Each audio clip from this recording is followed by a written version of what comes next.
டெல்லியில் ஆம் ஆத்மி கட்சியின் ஒருங்கிணைப்பாளர் அரவிந்த் கெஜ்ரிவால் இல்லத்தின் முன் குப்பைகளை கொட்டி போராட்டம் நடத்தி வருகின்றனர். இதுகுறித்தான கூடுதல் விவரங்களை வழங்குவதற்காக செய்தியாளர் காவ்யா இணைப்பில் இருக்கிறார். வணக்கம் காவ்யா, கூடுதல் விவரங்கள்.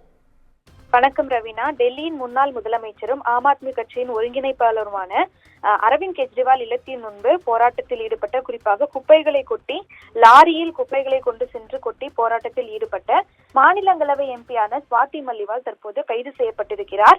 கடந்த ஆண்டு மே மாதம் டெல்லி முதலமைச்சராக இருந்தபோது அரவிந்த் கெஜ்ரிவாலின் இல்லத்திற்கு தாம் சென்றிருந்ததாகவும், அப்போது இல்லத்தில் உள்ள அலுவலகத்தில் இருந்த தனி உதவியாளரான விபவ் குமார் தன்னை தாக்கியதாகவும் ஆம் ஆத்மி கட்சியின் மாநிலங்களவை உறுப்பினரான ஸ்வாதி மல்லிவால் டெல்லி காவல்துறைக்கு தொலைபேசி வாயிலாக தெரிவித்திருந்தார். தொடர்ந்து இது டெல்லி அரசியலில் பரபரப்பை ஏற்படுத்தியிருந்த நிலையில் ஒரே கட்சிக்குள் முதலமைச்சருக்கும் தொடர்ந்து மாநிலங்களவை எம்பிக்கும் இடையேயான இந்த சலசலப்பானது தொடர்ந்து ஓராண்டாக வளர்ந்து வந்தது.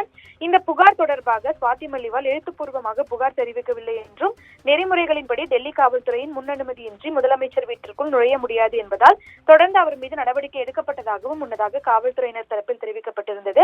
இதைத் தொடர்ந்து முதலமைச்சரின் தனி உதவியாளரான விபவ் குமார் தன்னை தாக்கியதாக அவர் அளித்த புகாரின்படி தொடர்ந்து விபவ் குமாரை போலீசார் கைது செய்தனர்.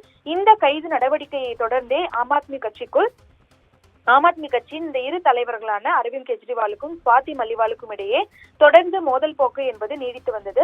தற்போதும் ஆம் ஆத்மி கட்சியின் சார்பாகவே மாநிலங்களவை உறுப்பினராக தொடர்ந்து ஸ்வாதி மல்லிவால் பதவி வகித்து வரும் போதும் அரவிந்த் கெஜ்ரிவால் உடனான மூத்த தலைவர்களுடன் அவரது உறவு என்பது தொடர்ந்து சர்ச்சையாகவே இருந்து வருவது குறிப்பிடத்தக்கது. இந்த நிலையில்தான் டெல்லியில் தொடர்ந்து அவர் அரவிந்த் கெஜ்ரிவால் இல்லத்தின் முன்பு குப்பை லாரியுடன் சென்று குப்பையை கொட்டி அவர் போராட்டத்தில் ஈடுபட்டிருக்கிறார்.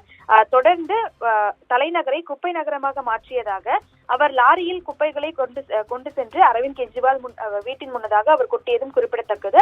இதனைத் தொடர்ந்து சட்டவிரோதமாக முன் அனுமதியின்றி போராட்டத்தில் ஈடுபட்டதாக ஸ்வாதி மல்லிவாலை போலீசார் கைது செய்திருக்கின்றனர். இது தொடர்பாக கைது செய்யப்பட்ட போது பேட்டியளித்திருந்த ஸ்வாதி மல்லிவால், முழு நகரமும் குப்பை தொட்டியாக மாறிவிட்டது எனவும், அரவிந்த் கெஜ்ரிவாலுடன் பேச மட்டும்தான் இங்கு வந்தேன், ஆனால் அவரோ போலீஸ் குண்டர்களை அனுப்பி தன்னை கைது செய்ய வைத்திருப்பதாகவும் அவர் பரபரப்பு குற்றச்சாட்டை முன்வைத்திருக்கிறார். தொடர்ந்து இந்த நிலையில் அங்கு ஒரு பரபரப்பான சூழ்நிலை வருவதால் அங்கு போலீசார் குவிக்கப்பட்டுள்ளது குறிப்பிடத்தக்கது. கூடுதல் விவரங்களுக்கு நன்றி காவ்யா.